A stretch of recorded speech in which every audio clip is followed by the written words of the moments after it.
Makanya dulu itu saya ketika sekolah ibtidak itu ya, dulu diajarkan ilmu porogapit, ilmu pasti. Ternyata sekarang mata mati telu ditambah telu mesti nenem. Cuman jawabnya macam-macam. Kadang mengatakan pitu dikurangi siji, jawab kinayah. 3 ditambah 3 berapa? Ada yang berkata 8 dikurangi 2. Nggak kinayah toh ibu? Kinayah. Ini orang tanya dikembalikan jawabannya pertanyaan.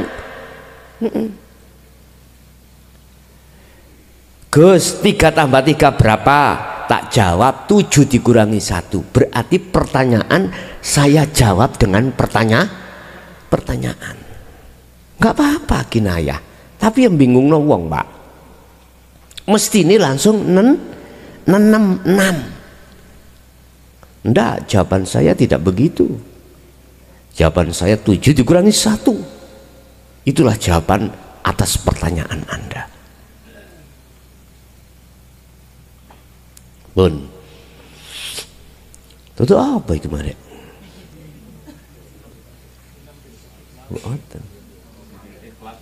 Ikhlas, oh ya ikhlas. Lah, bagaimanakah yang disebut keadaan ruhania bagus di mata Allah?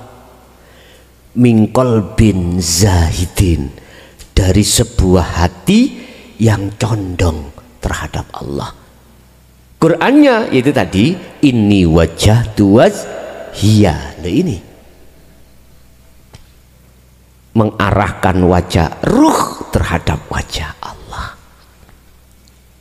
Inilah yang disebut nata iju husnil ahwal, keadaan ruhaniyahmu yang bagus. Otomatis laku jasmaniah apapun tadi mesti bagus di mata Gusti. Ya iki makbulah niki. Iki hukum pasti. Berarti walaupun secara fisik pandangan manusia kita lakune jasad itu bagus, tetapi nata iju buah yang muncul di dalam hati atau keadaan rohaniah kita jelek di mata Allah, maka iku mardudah, ditolak. Iki hukum pasti. Wong sembayang atine madhep nang Gusti sing sak temene dengan tidak niku beda. Dari sisi keadaan jenengan beda banget. Itu temen, beda. Nikmat daripada lazatnya sholat nggak bisa kita ketemukan ketika hati ini munculnya mingkol bin rohibin, hati yang jerone gambari sepeda motor. Iya pak, jelas sangat berbeda sekali. Apakah sama antara orang buta dan orang yang tidak buta? Jelas nggak sama. Antara orang buta dan orang yang bisa melihat itu nggak akan sama. Jelas nggak sama. Bapak Ibu, Allah juga sudah menuangkan tentang masalah laku fisik yang diterima itu. Akmal nata iju akmal ya, yang diterima oleh Allah. Allah sudah menuangkan di dalam surat Maidah ya, ayat 29, innama yataqabbalullahu minal muttaqin. Sesungguhnya amaliyah yang diterima di sisi Allah itu hanyalah amaliyah yang muncul dari orang yang bertakwa. Ini pandangan hakikat ya, bukan pandangan syariat. Siapa muttaqin di sini? Orang yang sudah ilmu, amal dan istiqomah. Syekh Ibnu Athaillah mengatakan itulah amaliyah orang yang muzahid, orang yang ahli zuhud. Orang yang ahli zuhud adalah orang yang sudah muhibbin pada Allah, orang yang arif pada Allah. Ini saya kelompokkan, itulah menjadi ahli zuhud. Udah seperti inilah Bapak Ibu. Berarti saya simpulkan kedua ayat tadi yang sebagai penguat terhadap iman kita, bahwasanya apapun, kulli syai'in, setiap apapun itu yang menguasai, yang melayani, sing ngreksa, sing memelihara hanyalah Allah terhadap ahli zuhud. Ahli hijab sampai kapanpun tidak akan pernah bisa percaya, karena yang dimaksud ahli zuhud Allah itu bukan nama, bukan sifat. Ahli hijab mengatakan Allah, iya Allah, tapi ruhaniyah tidak bisa, imannya pada Allah yang sesungguhnya mesti terhadap makhluk yang berupa cuaca. Begitulah akhirnya dalil yang mengatakan la haula wala quwata illa billah ikut tidak berfungsi kanggo ahli hijab. Bahkan Allah juga sudah mengatakan dalam surat Al-Baqarah, wa minan nasi may yaqulu amanna billahi wa bil yaumil akhiri. Sebagian di antara golongan manusia itu, Muhammad, dia mengatakan aku beriman pada Allah. Ini ahli hijab dia. Aku beriman pada Allah. Dia mengatakan beriman pada Allah dan juga pada hari akhir. Tapi di akhir ayat itu Allah katakan wa ma hum bimu'minin, sebenarnya mereka itu tidak beriman. Lesannya mengatakan la haula wala quwata illa billah, ilmu akalnya juga ngomong gitu, tapi ruhaniyahnya tidak bisa. Si aku sampai kapanpun yo akunya makhluk itu yang mendominasi. Inilah nafsu sesungguhnya itu, Pak.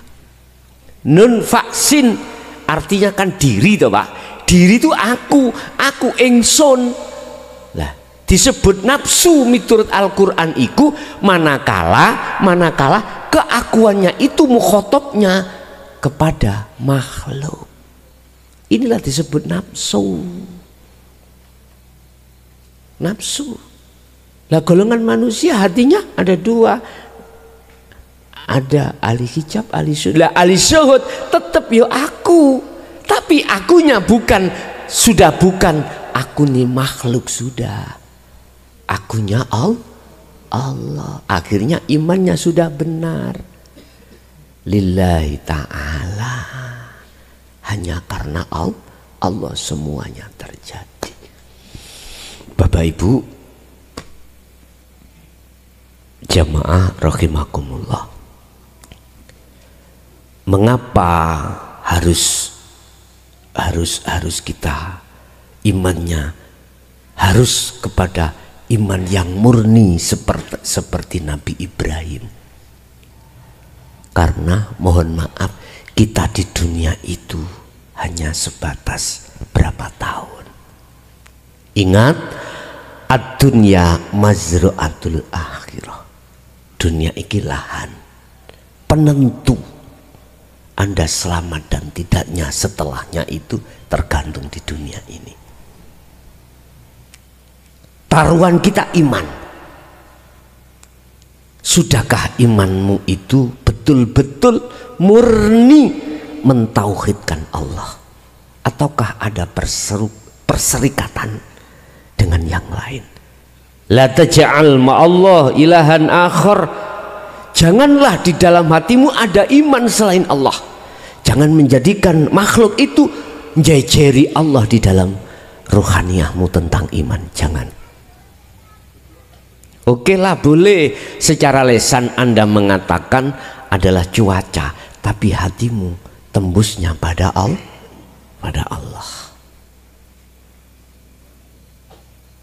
Silakan ikut syariate, ikut hakikate, nggak apa-apa.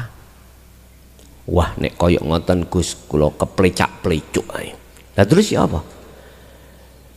Cuaca nggak ada, Allah yang ada. Berarti ademi Allah, angin Allah, roh Allah. Wis niki wis cara orang iku wis prei koreng. Dikum gak teles, dipe gak garing. Tapi betul, bener. Kemurnian dalam beriman di dalam itu dikeluarkan secara syariat. Akhirnya tukaran Pak, ame jopo. Lah ngoten nggih, wis tah gak mari-mari ngeten iki. Bapak Ibu hadirin, yo gak salah sih, itu kebenaran yang ada di dalam kau nyatakan secara luar. Wong Allah kan dawuh, supaya hambaku itu melihat aku, tak nyatakno wujudku rupa nurku. Nurku iku yaiku wujudin dunya saisine, seperti cuaca tadi nurku. Lah kawulaku supaya nyawang aku lewat nurku iki. Ngoten. Oleh karena gak kuat sampai ningali nure, mandek ning Mbak Nur, akhirnya terus gembule kali Mbak Nur. Ngoten lho bos. Wis. Wong jare Mbak Nur ngeten, pilih aku atau pilih dia. Ngoten ya. Allah ya karim. Pun ingat, qad aflahal mu'minuna alladziina hum fi shalatihim khashi'un. Sungguh bejo, beruntunglah bagi orang-orang yang sudah makrifat. Nek bahasane wau salate khasyi', salate iku khusyuk. Makrifat ta? Makrifat. Tapi qad khasiral ladzina kadzdzabu biliqa'illah. Sungguh sengsara bagi orang-orang saat di dunia mendustakan pertemuan terhadap Allah. Ya gak gelem karena kebulet bokonge Mbak Nur. Ngoten. Jenengan jelas yang sudah membuka hatinya tentang dinul haq mesti bisa memilih mana yang batil, mana yang hak. Udah, sampean petani dewi-dewi. Saya tidak memaksa dirimu untuk mengimani yang benar seperti imannya Nabi Ibrahim. Ini wajah tu wajia itu tadi. Ndak, terserah panjenengan. Tapi ketahuilah, ada dua ayat yang mengatakan antara golongan orang bejo dengan orang yang sengsoro itu tadi, ya. Berarti kalau kita dimasukkan Allah di dalam golongan ahli syuhud, berarti itulah masuk di dalam surat Al-Mu'minun ayat 1 dan 2 tadi.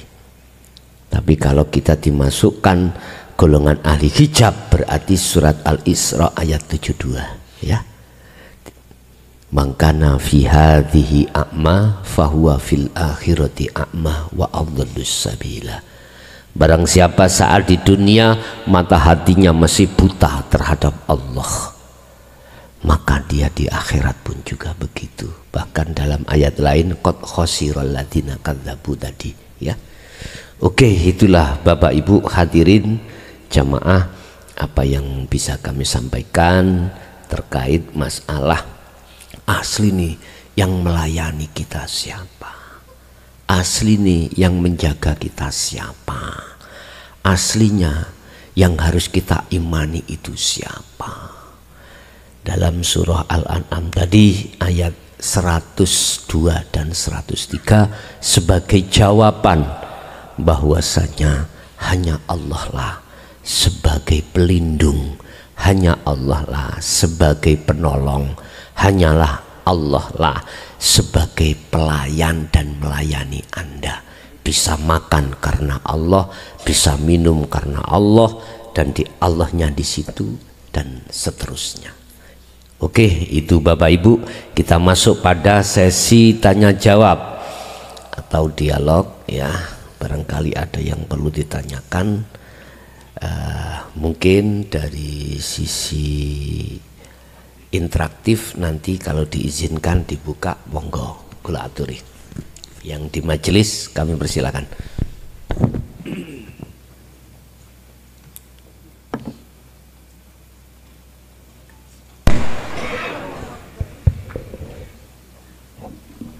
Assalamualaikum warahmatullahi wabarakatuh. Ngapunten dulu derek tanget.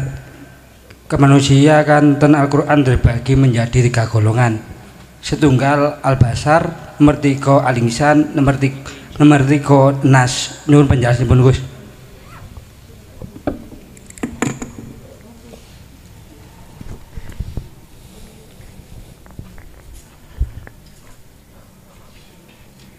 Al-Bashar pun digosoki.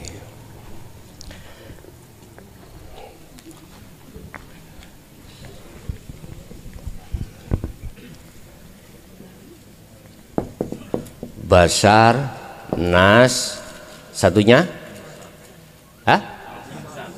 al-insan, insan.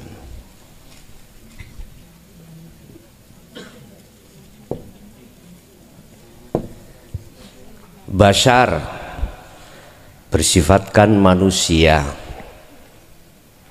nas yo manusia, terus insan yo manusia. Beda tulisan, beda nama, tapi maksudnya sama. Ini ada kaitannya dengan gini, Pak. Hidup yang ada pada makhluk jenengan manusia, hidup yang ada pada makhluk namanya malaikat, hidup yang ada pada diri makhluk namanya hayawan, hidup yang ada pada diri makhluk jin atau iblis, macam-macam. Ahadiyahkanlah yang seakan-akan Allah itu banyak. Hidup yang ada diri makhluk semuanya itu hidupnya siapa? Kalau secara syariat kita mandang hidup itu sifat.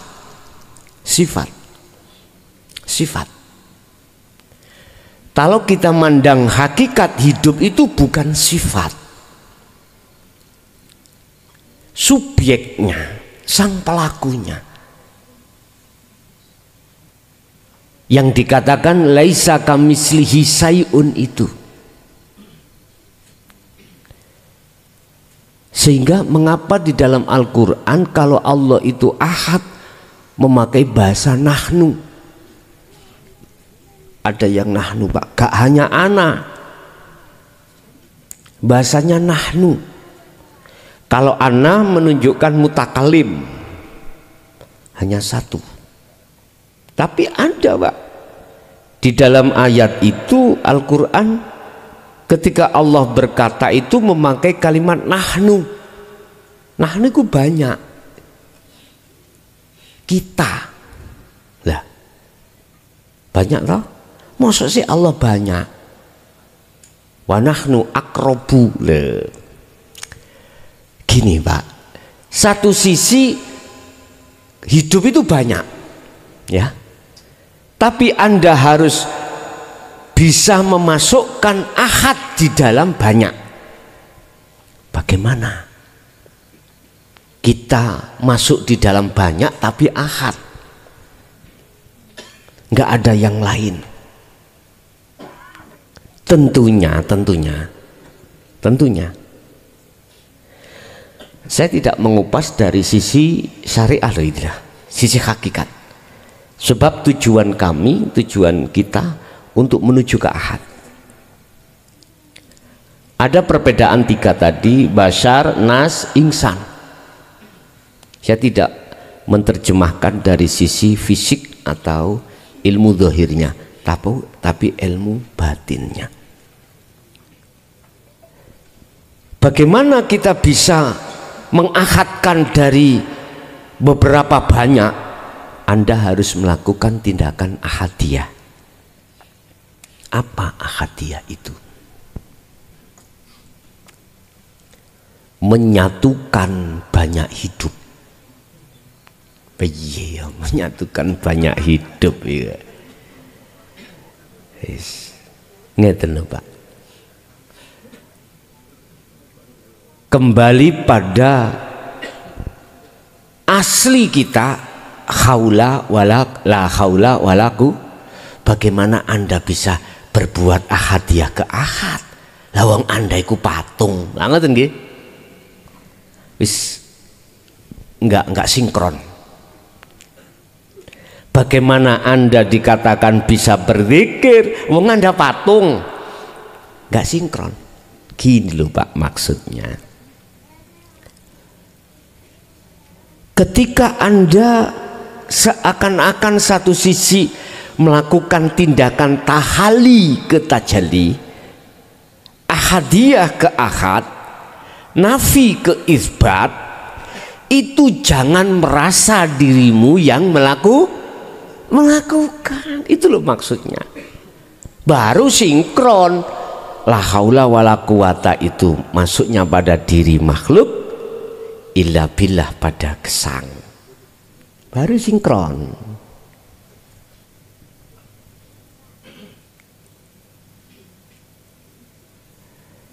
Jadi ketika kita masuk dalam basyar, pada nas, pada insan, sama hidup. Kalau sudah di titik wilayah itu, maka tidak ada perbedaan, la farqo bainahum, nggak ada perbedaan. Ulama kalau sudah masuk di sini nggak ada ulama khilaf, nggak ada beda pendapat, nggak ada. Ingat, tauhid yang dibawa oleh Nabi dan Rasul mulai Muhammad sampai mendawukur sampai Nabi Adam sama. Yang nggak sama iku syariat. Karena syariat itu menyesuaikan zaman. Contoh saiki zamane Rasulullah dulu, mohon maaf ya, oleh karena nggak ada kendaraan mobil, pesawat, budal hajiku numpak unta, gelunu ya sak teko-teko nih. Nah sekarang zaman kita itu sudah zaman sing modern, Pak. Ya numpak pesawat. Kalau kita dipaksakan harus seperti Kanjeng Nabi tumpakane kudu unta. Nggih ngapunten Kang Kathah. Mungkin Anda belum sampai tutuk nggone bongko dhisik. Lah iya ta? Sudah mati dulu.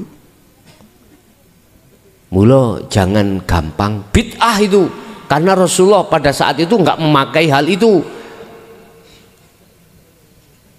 Kalau begitu, kui pidatus gak usah mik, ya dah, nggak usah mik.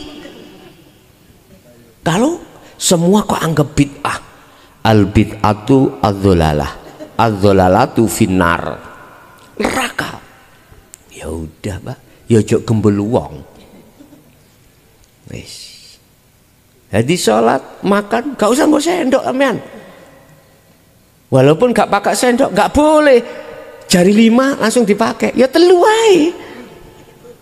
Telu. Jari 3 ini loh, Pak. Itu Rasulullah. Jangan ada celana, ya toh? Serba nono. Rumah begitu, jangan bikin genteng ini. Golek, carilah daun kurma. Nggih mohon maaf yo ojo kelincipen lah. Bila mana ngomong bid'ah ya, ojo kelincipen. Tauhidnya sama murni. Apa tauhidnya? Ani'budullaha wajtanibut tauhid. Tauhid ruhaniyahmu itu ani'budullaha, budullaha, menghadapkan wajah ruh terhadap Allah, wajah Allah.